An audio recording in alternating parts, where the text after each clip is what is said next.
প্রাণ গিয়েছে, 30-40 হাজার ছাত্র জনতা তারা আহত ক্ষতবিক্ষত হয়ে এখনো কাতরাচ্ছে সেই ক্ষত চিহ্ন নিয়ে।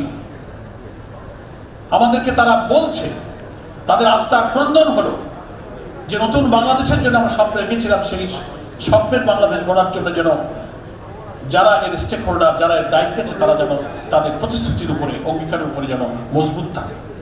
আজকে নয়া দিগন্তের এই প্রতিষ্ঠা বার্ষিকীতে আমরা যারা এই রাজনৈতিক পরিবর্তনের বেনিফিশিয়ারি, যারা একটা স্বপ্নের বাংলাদেশ গড়তে চাই, এই অঙ্গীকার, এই প্রতিশ্রুতি আমাদেরকে এক্ষুনি দিতে হবে। সময় বেশ পার হয়ে গেছে এবং বিশ্বব্যাপী যে দুর্নীতি, রাজনীতিতে চলতেছে দুর্নীতি, ডিপ্লোম্যাসিতে চলতেছে নীতিহীনতা, এই সবটার প্রভাব পড়েছে আমাদের এই সমাজে এবং এইটার কারণে সব মিডিয়া গণমাধ্যমে এর প্রভাব থেকে কিন্তু মুক্ত হতে পারেনি। আন্তর্জাতিক দুনিয়ার যে সমস্ত বড় বড় গণমাধ্যম আছে, আমরা যেগুলো নাম শুনি মাঝে মাঝে আমরা পড়ার সুযোগ পাই, আপনি দি ইকোনমিস্ট বলেন, টাইমস বলেন, নিউজ উইক বলেন, এসব পত্রিকাগুলোর কিন্তু সংবাদ পরিবেশনের মান, স্টাইল অফ প্রেজেন্টেশন কিন্তু খুব চমৎকার, খুব সূক্ষ্মভাবে। তার মধ্যে কিন্তু অসত্য তথ্য দিয়ে বিশ্বকে, সভ্যতাকে মোটিভেট করে তাদের এই সব মিডিয়া জন্মের যে একটা স্বপ্ন, সেদিকেই কিন্তু গোটা দেশকে, বিশ্বকে, পাঠককে নিয়ে যেতে চায়। এ কথাটা আমি এই কারণে বলছি যে দৈনিক নয়া দিগন্ত যারা প্রতিষ্ঠা করেছিলেন, সেই প্রতিষ্ঠাতাদের কিন্তু একটা স্বপ্ন ছিল। আজকে আমি শ্রদ্ধার সাথে স্মরণ করছি সেই প্রতিষ্ঠাতাদের অন্যতম উদ্যোক্তা, যিনি তার জীবনের মূল্যবান সময়, মেধা, চরিত্র, মুহূর্তগুলো তিলে তিলে পেছনে ব্যয় করেছেন দিগন্ত মিডিয়া কর্পোরেশনের সাথে শহীদ মীর কাসেম আলী। তার সাথে আর যারা ছিলেন প্রতিষ্ঠাকালে, আরো কয়েকজন এখানে আছেন। একটা সত্য, জাতির একটা গণ আকাঙ্ক্ষা, প্রজন্মের জন্য একটা সুন্দর বাংলাদেশ গড়ে দেওয়ার জন্য কিন্তু এই নয়া দিগন্তের প্রতিষ্ঠা হয়েছিল। আমরা ওই সময় আমাদের মধ্যে একটা কৌতূহল ছিল, একটা কিউরিওসিটি ছিল যে পত্রিকাটার নাম নয়া দিগন্ত হচ্ছে কেন। একটা টেলিভিশন চ্যানেলও হলো দিগন্ত টেলিভিশন। প্রতিষ্ঠাতা যারা ছিলেন তারা আমাদেরকে বলেছিলেন যে আমরা এই গণমাধ্যমের মধ্য দিয়ে আমাদের সামনে একটা নতুন দিগন্তের উন্মোচন করতে চাই।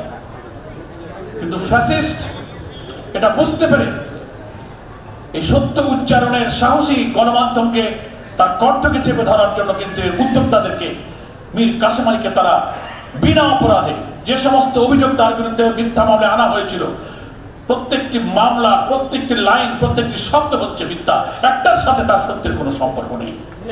এই বয়সে তাকে নিষ্ঠুরভাবে ফাঁসিতে ঝুলিয়ে হত্যা করা হয়েছে। আমরা শ্রদ্ধার সাথে যেমন স্মরণ করি, আল্লাহ তাআলা তাকে অন্যায়ভাবে হত্যা যারা করেছে, দেশের আইনে তার এবং তাদের সঠিক বিচার হোক। আল্লাহ তাআলা এই অন্যায়ভাবে হত্যার কারণে শহীদ মীর কাসেম আলী সহ যাদের এইভাবে নিষ্ঠুরভাবে হত্যা করা হয়েছে, তাদেরকে শাহাদাতের মর্যাদা দান করে জান্নাতের উচ্চ মর্যাদা তাদেরকে দান করুন, তাদের জন্য দোয়া করছি। সম্মানিত সুধীবৃন্দ, নয়া দিগন্ত কর্তৃপক্ষকে আমি ধন্যবাদ জানাই। অনেক ঝড়ঝপটা এই 16-17 বছরে শাপলার ঘটনার পর সেখান থেকে নৃশংস নিষ্ঠুর হত্যাকাণ্ড যে টেলিকাস্ট করেছিল দিগন্ত টেলিভিশন, ইসলামিক টেলিভিশন, সেই যে বন্ধ করা হয়েছে সেটা এখনো চালু হতে পারেনি।